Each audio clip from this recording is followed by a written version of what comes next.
Hi, my name is Clara Alexander. I am the ambassador for Ultrastrands, which is a hair volumizing solution for clients with fine thinning hair. Today, I am talking about coronavirus. I am hopefully going to help you prepare for coronavirus if you already haven't started preparing for it, and also helping you to understand how this can impact our industry as a whole, and ensuring that we are doing the best, not just for us, but also for our world and the world around them. So I'm just going to pop myself in the corner and start. So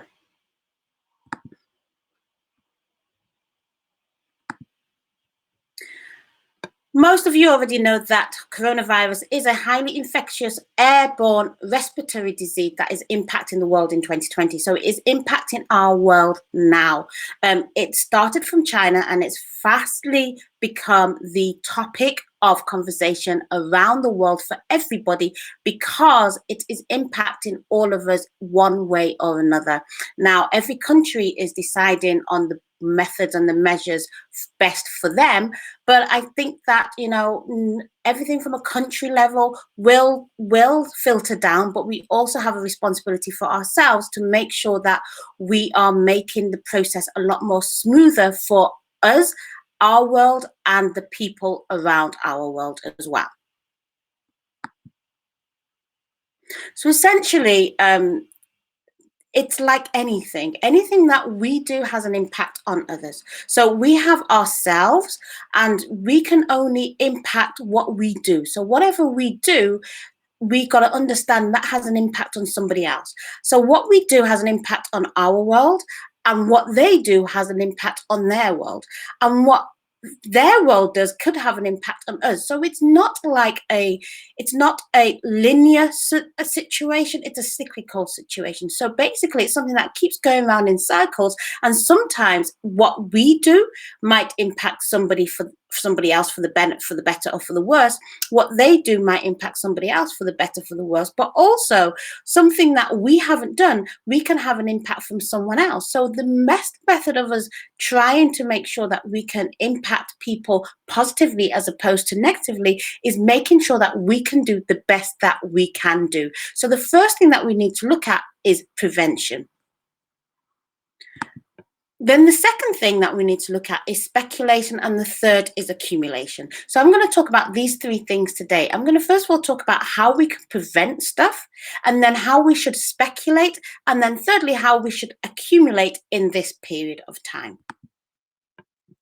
From a prevention perspective, there's three things that we need to look at. First of all, it's about hygiene. It's personal hygiene. Now, you have all seen the adverts, the documentaries, the information in relation to our own personal hygiene. How we need to make sure we keep our personal hygiene at its highest. If this is something that we're not already used to, it can be difficult for us to know what kind of a routine should we get into. People talk about washing their hands, using hand sanitizers. I know that especially in the UK, we've run out of hand sanitizers because everybody's bulked up on them. But there are other things that we can do to make sure that our hygiene is impacted and our hygiene is number one, especially because of the industry that we're working with. We're working with our hands all the time. So we're constantly touching people, and this is something that we can't avoid to do. But so not only is it about hand sanitizing, but we've also, I would suggest that we wear gloves as well. So if we're not already wearing disposable gloves, as much as possible. I know that there's some things that we do that we can't wear them, but as much as possible, we should consider getting some gloves so that we can wear those when we are engaging with our clients. Also making sure that we ourselves, when we go to the toilets, we wash our hands, we wash the 20 seconds to make sure that we are doing it correctly. When we are handling things, so for example, if we're handling shampoos, conditioners, especially if you're working in a salon that has other beauticians or hairdressers in there as well, make sure that we're constantly overdoing it. So it's not a case of, okay, I've just done it once and that's sufficient. We need to consciously overdo it. And we also need to make sure that others are seeing what we are doing. So, the brushes and the combs and all these things that we're using on our clients, make sure that we are sanitizing them before we use them on another client. So every step that we do, be wary that people could be watching you.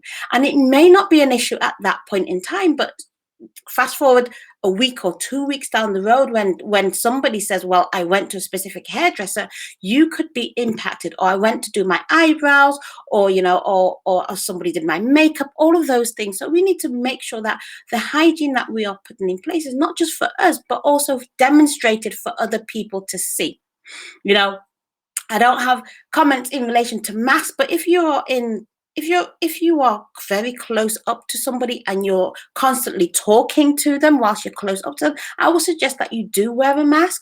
Sometimes, it's not necessarily the case that the mask will perform wonders if it's just like a surgical mask. But what the mask will do is ensure that if you are accidentally spitting, that you are spitting into the mask as opposed to spitting on the person, because once it's out, you can't take it back. So all these things we need to make sure that we put in place. I would also suggest, we've got these environments where we've got cups. Try for this period of time to use disposable cups. Don't use the cups that are on the shelf unless you are going to be sanitizing them each time a client uses them, because more than so, we are passing this from person to person. So try and see whether we can use disposable cups as opposed to the cups that we generally would have in the salons.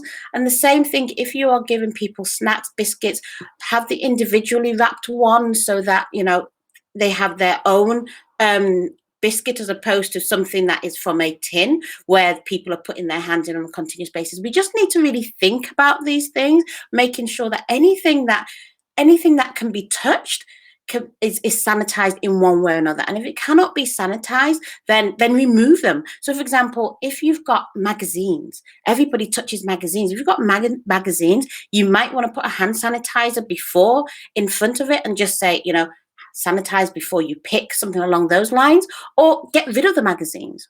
Get rid of the magazines. If you've got iPads or things like that, again, get rid of them for this time period, because every single thing can contribute. So personal hygiene is not just about washing your hands, but it's also about looking at the things that you are doing to make sure that whatever you touch does not impact somebody else. The other thing is your environment. So I've touched a little bit about environment when I was talking about personal hygiene, because anything that you do also impacts your environment. But consciously look at the environment, look at the whole workflow of a person. So as they come into your salon, as they come into your clinic, what is it that they are doing? Are they going up the stairs, for instance? Are they putting their hands on the railings? When they get to the reception, do you have a hand sanitizer there? And it's not good enough to just have it there. Put a sign to just say, okay, before you move in, hand sanitize. So they know exactly what it is they're doing, because they may have hand sanitized before they came in, but they may not. They may be one of those unlucky people that didn't manage to get a hand sanitizing solution at home. So they're just washing their hands, and maybe the last time they washed their hands was probably 2 hours ago. You don't know. But as soon as they walk into the environment, have what you call the I like to call the demilitary zone. So what a demilitary zone is, it's a section that people come into where they have to really cleanse themselves. So from that perspective, have like all your walls for cleansing in that area. So when they come into that zone, you've got your things like your hand sanitizers, you've got your tissues, you've got soap and water if that's required, and then they come into the salon. So then that everybody that's now in the salon has sanitized. So that's not going to prevent people that already have it, but at least it's going to ensure that that they don't get it inside your salon, inside your environment. Make sure that you're constantly disinfecting as well. So if you're not used to disinfecting your salon, make sure that you do that as a constant effort. So you wipe down the chairs, because the chairs are one of these things which they get all sorts. People are wiping things on themselves. The other thing that people that you need to be wary about is also your capes. So many people have got capes which are reusable. This is a period of time where you now got to start thinking about disposable capes. So using disposable capes as opposed to the ones that you constantly have in the salon. Towels as well, disposable towels. I know this is going to sound very annoying at this point in time, but these are the sort of things that we need to do, and we need to be showing that we are doing them. Now, make sure that all your tools as well, that you put them in, on clean sheets of paper, tissue paper, list the salon papers, and replace them each time. So don't just have one that you use all day, replace them each time. We are going clinical. This is what this is about.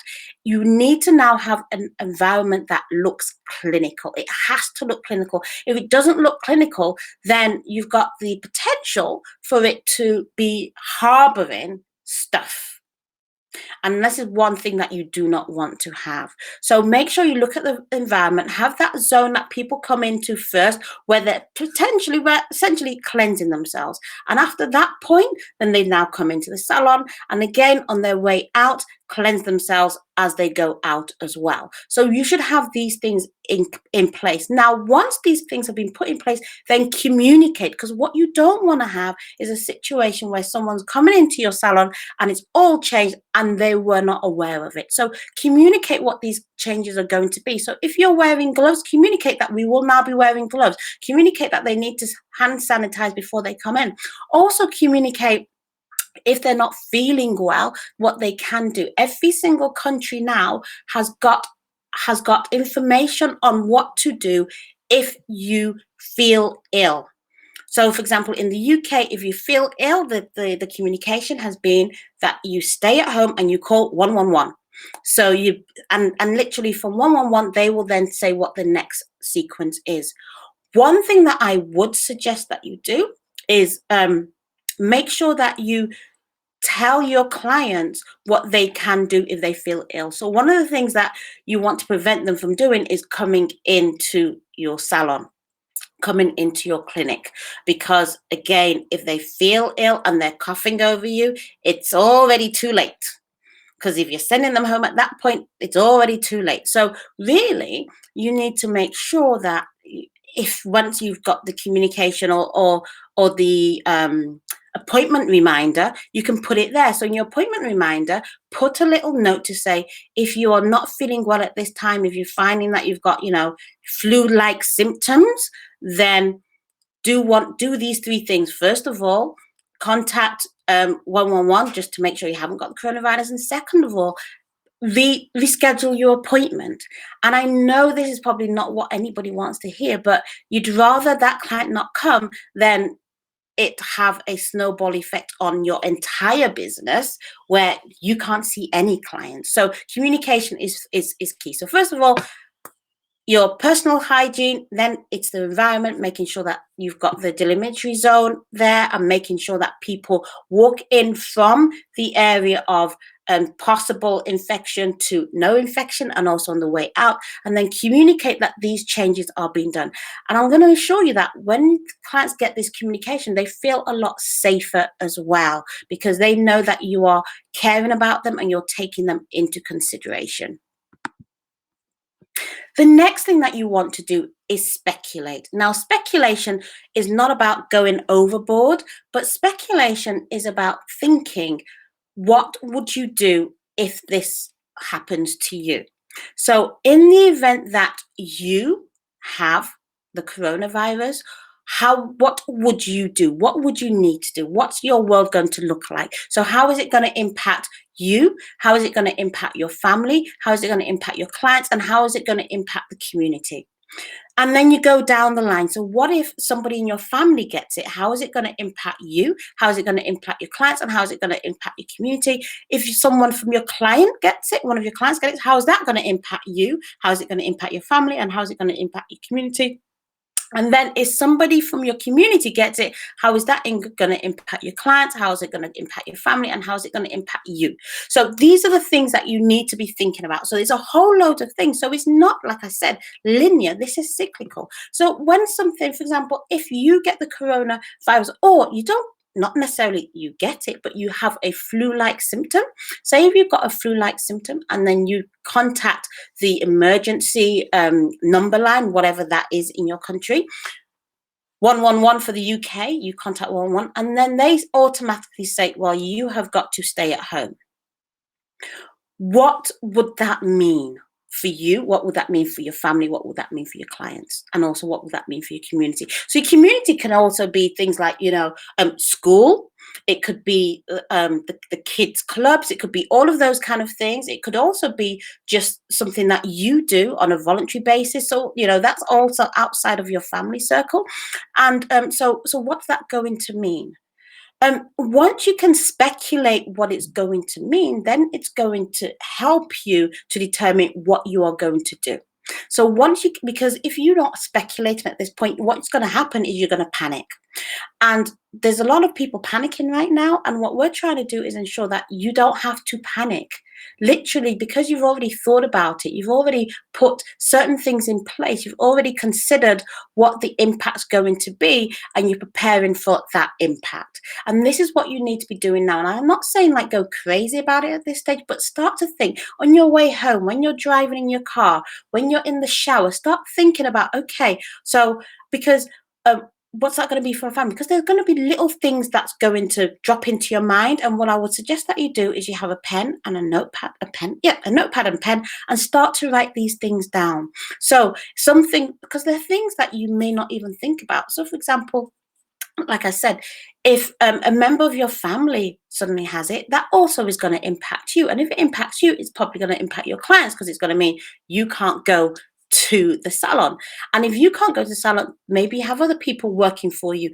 Who are you going to put as in charge? Do you already have that person that's going to take over? These are the sort of things that you're going to need to think about. Do you also have a way in which you're going to receive things? So, for example, if you've got a book that's a physical book that's in the salon that you don't have access to, then maybe you might want to consider of putting things online. Maybe you want to start having communications via email as opposed to you physically being there, because it's not okay for you to say, well, I'm just going to go to the salon to get this. It is already too late. You need to make sure that you have what you have in your environment that you're going to be in.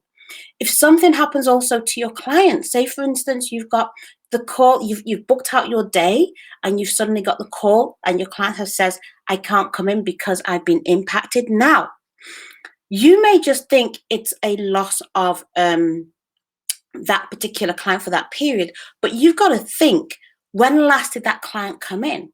Was it within the last 2-week period? For example, did they come in for a patch test a few days before their appointment?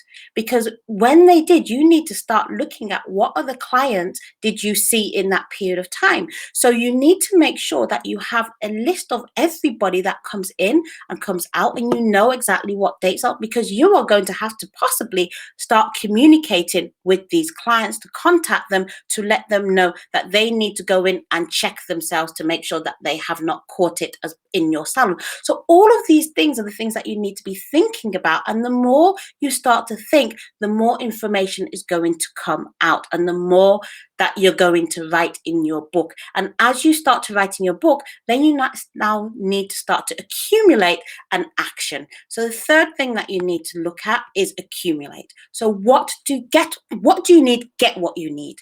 Get what you need. Now, there has been, the phrase of people block buying, stock buying, and going crazy. Now, I'm not suggesting that you go crazy. I am suggesting that what you do very, you do it planned. In the bare minimum, what you need to be thinking about is, what do I need for 2 weeks? So if I would have to be quarantined for 2 weeks, what do I need to have in my household? And it's not just for you, but it's also for your family. So, people are going crazy over toilet roll, but think about paracetamol, tablets. Think about anything that's essential. Think about water, because if you go ill, you don't really want to be having the tap water. So have bottled waters that you've stored. Think about all your tin food, all of those kind of things. If you're a coffee drinker, think about these 3-in-1s. So get the 3-in-1s or the 2-in-1s as opposed to anything that needs actual milk. Think about all the dry stuff that you can get. So your pastas, your rice, all of those things.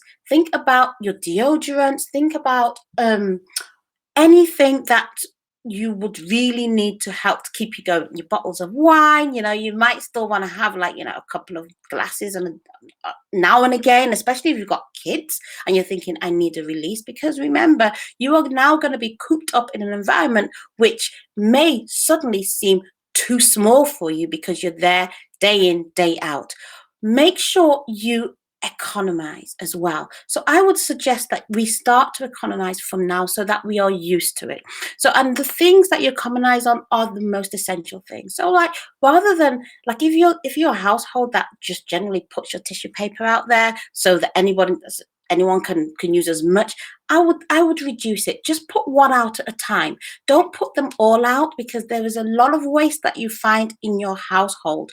Now, we used to, when we were little, we had what we called a store cupboard, and nobody could go into that store cupboard apart from mum. And it had a key on it, and she used to basically stock buy lots of the things. So we had boxes of cornflakes, we had tinned food, we had lots and lots of cartons of things, the ever ready milk kind of things, and that was in there, and she had a key. So if you're able to do that, do something along those lines, because when you are stock buying, you're not stock buying and using. These are things that you are not using. Still carry on with your daily shop or your weekly shop, however you do your processes on a continuous basis, but these are the things that you're going to need when you need to be in a position that you cannot go out. Now, I know that there's a lot of people that are currently thinking, well, I'm just going to order in, but there will become a time when ordering in is not going to be an option, or there could become a time. I don't want to scare anybody, but think about it in that scenario, because if you're ill, if the drivers suddenly get ill, then their workforce is going to be limited, and their workforce may then be deployed just to deal with people or serious cases, delivering drugs and all of those sort of things, as opposed to your daily shop. So we've got to really start thinking about war times and start preparing in that manner. Not to what's the word? Not to get I've lost my train of thought, but actually what I'm trying to say is, this is not about scaremongering. This is not about you feeling, oh my gosh, panicking. This is not about you panicking. This is about you really thinking logically and thinking about, what do I need? And also think about, how can I start to economize from this point in time? Third thing is, think about who can you help. So when you're in this situation, when for example, your next door neighbor, maybe your next door neighbor is elderly and they need kind of like, they can't get to the shops or anything along. So is that somebody that you can help? Can you help to stop by for them? Is there manners and ways in which you can help maybe somebody in your community? Think about who you can help, because this is all about pulling together as opposed to being separated apart from each other. And sometimes you can help people over the phone. So for example, maybe your client is going through an issue or problem. So think about, how can I help them at home? How can I help them over the phone? How can I help them via email? Can I set them a podcast? Can I show them things of which that they can do? Do you know what I mean? These are different things and different ways in which you're going to be able to help. So accumulate kind of knowledge at this point so that you can pass on that knowledge to somebody else at a later point. The last thing I want to say to you at this point is, keep yourself busy. Find ways to keep yourself busy, because when you are in a scenario where it is just you, your husband, and your kids, you are going to be forced to get along. And and it's very easy for us to think that, oh, we're just going to be at home, or we've done this before because we've been on holiday. But we've got to remember, in these scenarios, you are able to do stuff. But if you are on a everybody needs to stay at home situation, then that means everybody needs to stay at home. So make sure that you've got things and activities for the kids. Make sure you've got things that you can do. Read books, take training courses, get the whole load of Netflix going down, download them. I would say, if you've got movies, try as much as possible to download, because there is going to be a scenario where if everybody's at home, or at least even if 10% of the UK is at home, for instance, that's going to have a drain on our internet scenarios as well. So you want to be able to have things that don't rely on a connection. So download things, keep them buy books as well. If you're buying online books, download the online books so you've got them on your phones. All of these kind of things, just bear them in mind. So you're going to be at the point of accumulation, and once you've accumulated, then you know that you are ready and you're prepared.